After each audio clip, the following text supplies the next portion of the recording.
Well, as Canadians are beginning to travel again, WestJet is apologizing to customers for failing to provide refunds when the airline changed passengers' travel bookings. Susan Prince has more on this story. So, Susan, we're seeing the importance here for airlines to provide a great experience now that passengers are returning.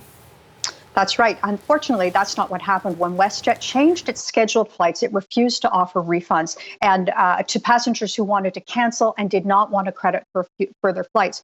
Now, what happened was a CBC News investigation is what it took for WestJet to check the rule books, which confirmed a couple of things. One, it's required to offer refunds for any flight cancellation within the airline's control. And not only is this a mandate of the Canadian passenger protection regulations, but it's also in the WestJet tariffs or rule book, which also promises refunds for major schedule changes. So not only is this required externally by regulators, it was something that WestJet's rules said they would do as well. Now, the Canadian Transportation Agency received 72 complaints from June 1st about this matter, about the rescheduling.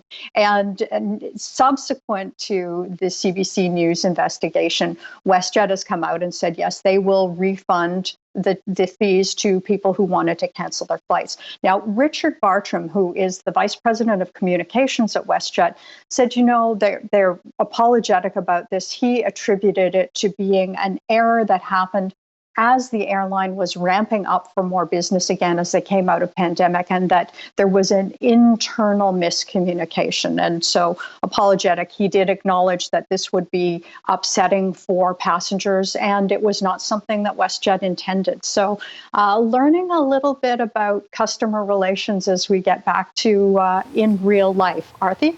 All right. Thank you for this, Susan.